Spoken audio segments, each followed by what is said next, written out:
Falso matrimonio de Bárbara Cartland, capítulo 2. Sir Héctor se alejó del sofá y se dirigió a la mesita de las bebidas, de espaldas a Melinda, y se sirvió un buen trago, con el aire de un hombre que se lo ha ganado.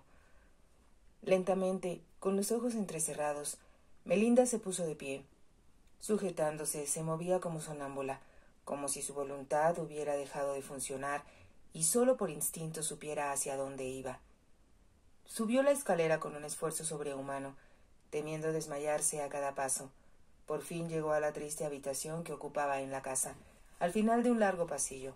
Cerró la puerta, dio vuelta a la llave y se dejó caer al suelo. No supo cuánto tiempo permaneció ahí. Solo sabía que, casi inconsciente, había sufrido los horrores del infierno, no solo por el dolor que le producían los golpes recibidos, sino por la humillación a que había sido sometida. Oscurecía ya y hacía mucho frío. Cuando tuvo fuerzas para levantarse del suelo, se dirigió tambaleante a la cama. En aquel instante oyó que llamaban a la puerta y, asustada, preguntó quién era. Le contestó Lucy, la joven doncella, que venía a preparar la cama para la noche. Melinda le respondió que ya estaba acostada y la doncella se marchó, después de desearle buenas noches. Cuando oyó que las pisadas se perdían en la distancia, hizo un nuevo esfuerzo y se levantó para encender las velas que había sobre el tocador. Se miró al espejo. Estaba intensamente pálida. Notó que su vestido de algodón estaba manchado por la sangre que brotó de sus heridas. Lentamente empezó a desnudarse. Cada movimiento era una agonía. Tuvo que arrancarse el vestido y la ropa interior de la espalda, porque se le había adherido en gran parte, al secarse la sangre. Más de una vez estuvo a punto de desmayarse de nuevo, pero comprendió que tenía que quitarse la ropa ensangrentada. Al fin logró desnudarse y, envolviéndose en una bata de franela, se sentó ante el tocador, a pensar lo sucedido. Ahora se daba cuenta de que su tío había estado a punto de golpearla muchas veces desde que llegó a su casa, como golpeaba a sus perros y a sus caballos y como, según murmuraban los sirvientes, había golpeado una vez a uno de los chicos de la caballeriza, cuyos padres amenazaron con demandarlo. Era un hombre salvaje, con un genio incontrolable, pero lo que sin duda le enfurecía más que nada en este caso era que, si ella se negaba a casarse con el coronel Gillingham, todos en el condado pensarían que Sir Héctor no era el amo de su propia casa, y él era un déspota que exigía obediencia ciega a todos los que en ella vivían. «No me casaré con el coronel Gillingham», murmuró Melinda. Entonces su voz se quebró y las lágrimas empezaron a brotar de lo más profundo de su ser, sacudiendo su frágil cuerpo torturado. «Oh, mamá, papá, ¿cómo pudieron permitir que me sucediera esto?», sollozó. «Éramos tan felices. La vida era tan maravillosa hasta que murieron». Las lágrimas ahogaron su voz, pero ella siguió murmurando una y otra vez, como una niña perdida. «Papá, mamá, los necesito. ¿En dónde están?». De pronto, como si sus padres hubieran contestado a su súplica, supo cuál era la solución de su problema. Se le ocurrió en forma clara, repentina, inconfundible, como si alguien le hubiera dicho lo que tenía que hacer. Ni por un momento se detuvo a pensar si estaba bien o mal, o si sería bueno o malo para su futuro. La respuesta estaba ahí. Sus padres no le habían fallado. Se secó las lágrimas, se levantó del tocador y sacó una bolsa hecha con tejido de alfombra del anaquel superior de su guardarropa. Metió en ella lo más indispensable, porque no se sentía con fuerzas para cargar nada pesado. Finalmente se vistió, poniéndose ropa interior limpia, faldas recién lavadas y su vestido dominguero color lavanda, con cuello y puños blancos. Tomó un sombrero que hacía juego, sencillo y austero, pero adornado con lazos color púrpura y un chal de lana, ya un poco gastado, que había pertenecido a su madre. Colocó el sombrero junto a la bolsa de viaje. Debió haber permanecido sentada en su tocador más tiempo del que había pensado, porque oyó que el reloj del vestíbulo daba las 2. Abrió su bolso de mano. Contenía solo unos cuantos chelines que había podido ahorrar de la pequeñísima cantidad de dinero que su tío le daba mensualmente para gastos. Tomó después de su tocador un estuche de terciopelo. Lo abrió. En su interior se veía un pequeño broche de brillantes, en forma de media luna. Era lo único que había podido conservar cuando se vendió todo para cubrir las deudas de su padre. Era un broche casi infantil, pero los brillantes eran de buen tamaño y Melinda comprendía que tenía cierto valor. Con el estuche en la mano, abrió la puerta de su dormitorio con mucho cuidado. Se deslizó por el pasillo, asustada cada vez que una tabla crujía y conteniendo el aliento para escuchar si alguien se movía, pero la casa estaba en absoluto silencio. Solo se escuchaba el tic-tac del reloj del vestíbulo. Llegó al boudoir de su tía, contiguo al amplio dormitorio donde ella dormía con su esposo. Melinda se movía como un fantasma. Sus pequeños pies, más que caminar, se deslizaban sobre la alfombra. Abrió la puerta. El boudoir estaba sumido en la oscuridad, pero ella lo conocía bien. Descorrió ligeramente la cortina para que la luz de la luna entrara un poco. El secrétaire de su tía, un elegante mueble estilo Luis XV, con incrustaciones de porcelana de Sèvres, se encontraba junto a la ventana.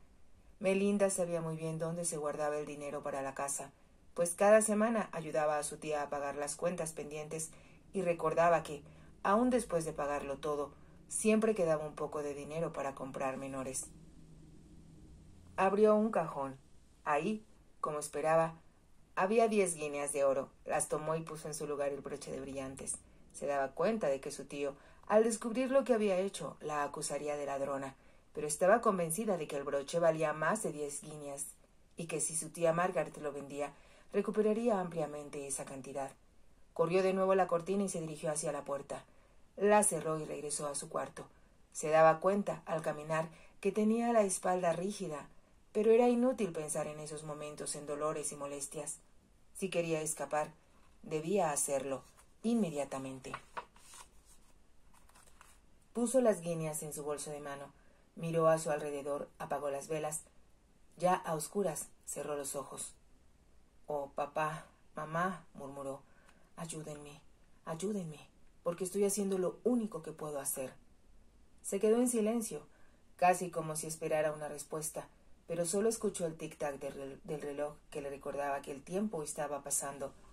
Se colocó el chal sobre los hombros, tomó la bolsa de viaje y con mucha lentitud bajó por la escalera de atrás, hacia la puerta que daba a la cocina. La luna se asomaba apenas entre las densas nubes, pero su luz era suficiente para que Melinda pudiera ver un poco al caminar por la avenida oscura que conducía a la entrada de la casa.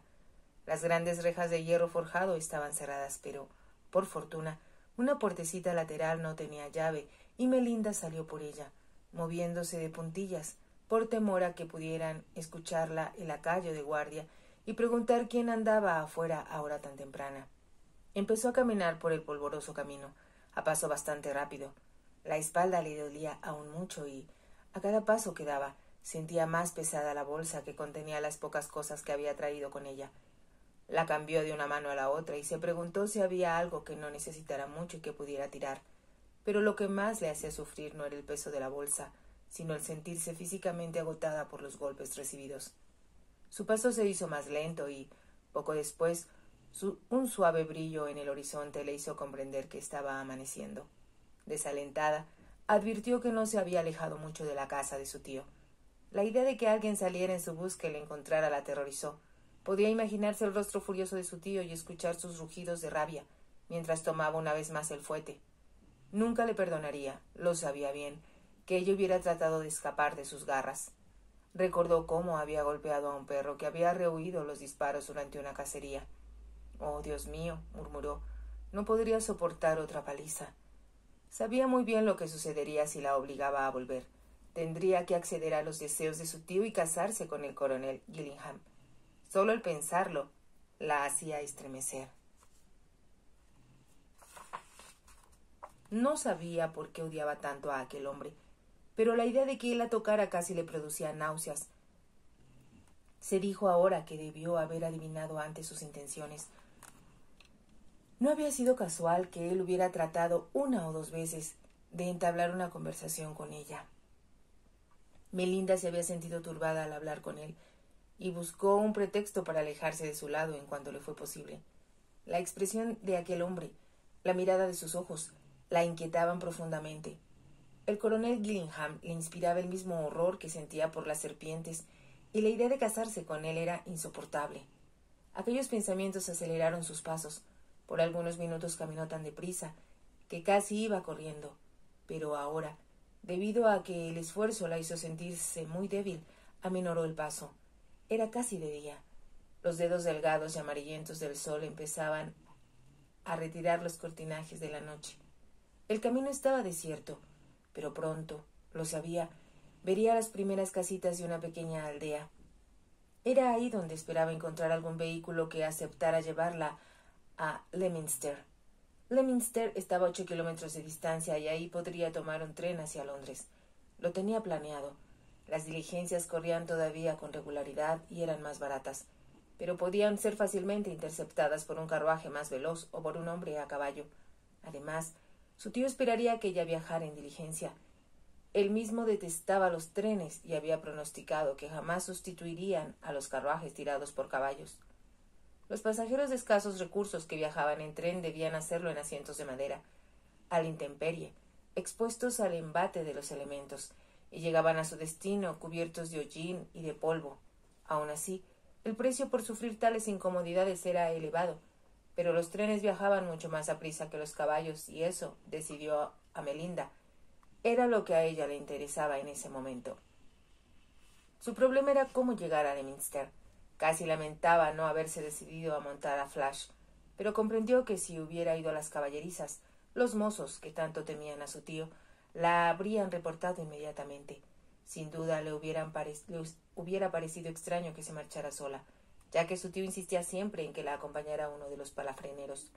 Pero ahora empezó a preguntarse si tendría fuerzas suficientes para llegar a la pequeña aldea de Oakle, y después de Leominster, en condiciones de abordar un tren. Se sentía tan agotada que comprendió que debía descansar un momento. Se sentó a la orilla del camino, en una pequeña sección cubierta de hierba. Estiró las piernas y notó que sus zapatos estaban cubiertos de polvo. El ruedo de su vestido estaba polvoroso también y pensó que si seguía caminando iba a aparecer una pordiosera cuando llegara a Londres. Se enjugó el rostro con un pequeño pañuelo que ella misma había bordado con su inicial, aunque resultaba poco práctico para aquella ocasión. Tanto su tía como Charlotte habían insistido en que bordara docenas de pañuelos para ellas, con iniciales de diseño muy elaborado. A Melinda le gustaba bordar, pero había tantas otras cosas que hacer, y cuando se atrasaba en sus labores le impedían que montara a Flash o que fuera a visitarlo siquiera. Tal vez porque estaba pensando en su caballo, no escuchó las pisadas de otro que se acercaba, pero cuando lo hizo se levantó llena de pánico. Se tranquilizó al ver la carreta que pertenecía al granjero Jenkins, uno de los arrendatarios de su tío. Jim, el hijo del granjero, un mocetón pelirrojo de fácil sonrisa, la conducía. Melinda, instintivamente, levantó la mano y el muchacho tiró de las riendas para que el caballo se detuviera junto a ella. «Buenos días, señorita Melinda», dijo con su claro acento local. «¿Qué madrugador es usted?» «Buenos días, Jim. ¿A dónde vas?», le preguntó ella, casi sin aliento. «Es martes, señorita. Voy al mercado en Leominster». Melinda dio un suspiro de alivio. «Por favor, Jim, llévame contigo. Qué tonta fui al no pensar en esto antes». «¿No pensó en qué?» «La llevaré con gusto, pero este no es un carruaje para una dama como usted». Melinda no perdió tiempo en discutir con él. Puso su bolsa de viaje en la carreta y, colocando un pie en la rueda, subió al elevado asiento junto a Jim.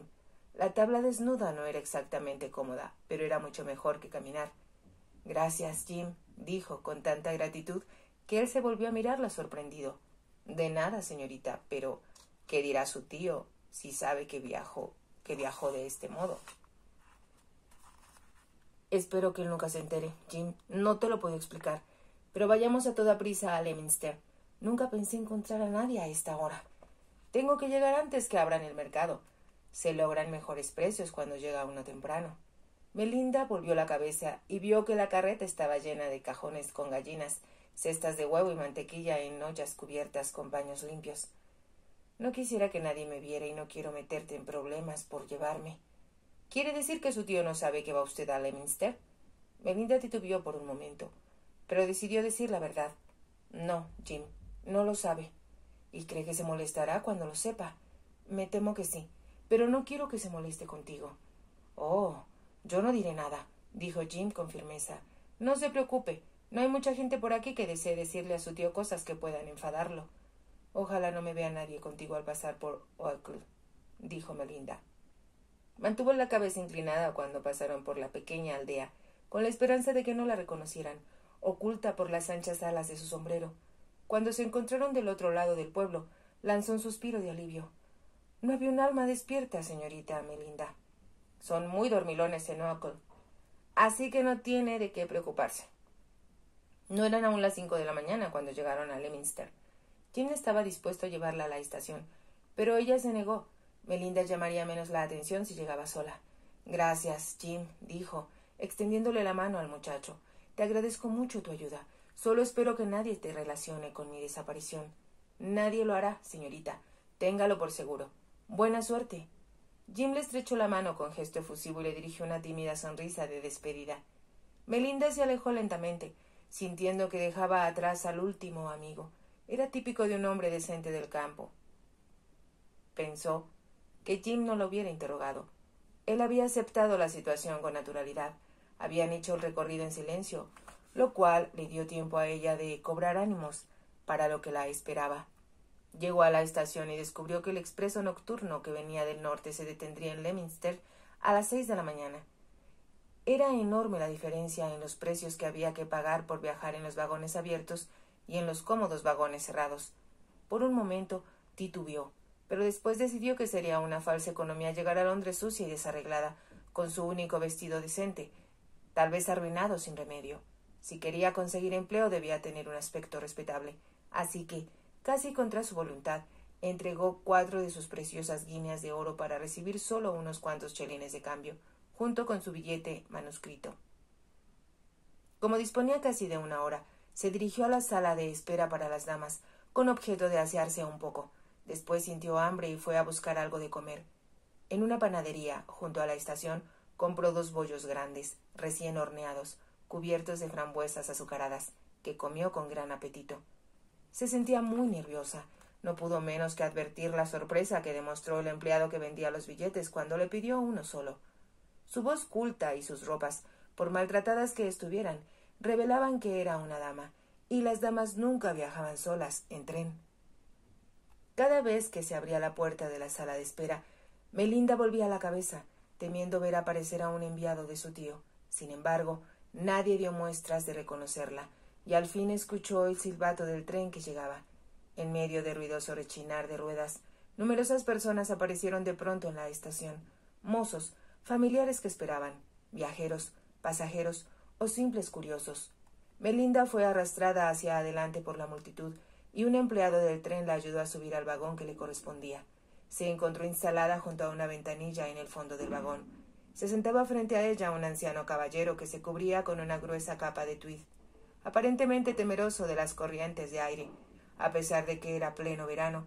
Su esposa iba envuelta en espesos velos y llevaba una capa y un sombrero adornados con abundantes cuentas. El resto de los pasajeros estaban formados por hombres. A Melinda le parecieron hombres de negocios, y sus sospechas se confirmaron cuando empezaron a hablar de clientes y ventas. Había mucho ruido afuera, en el andén, hasta que el tren comenzó a arrojar grandes nubes de humo que pasaban frente a la ventanilla, y en medio del agudo sonido de silbatos, gritos, manos que se agitaban, se puso lentamente en marcha. Melinda contuvo la respiración. Lo había logrado. Había podido escapar. El tren, que podía avanzar con más rapidez que cualquiera de los caballos de su tío, la llevaba hacia Londres. El coronel Gillingham, todo aquel horror, había quedado atrás.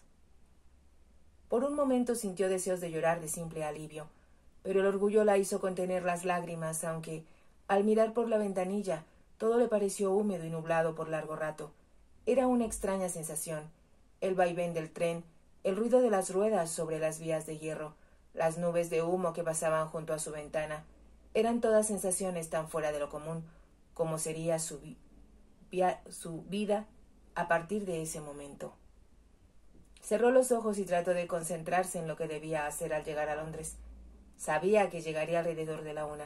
Eso le permitiría disponer de toda la tarde para buscar un lugar respetable donde hospedarse y hacer indagaciones sobre cómo llegar a la agencia de empleos de la señora Brewer, donde esperaba encontrar trabajo.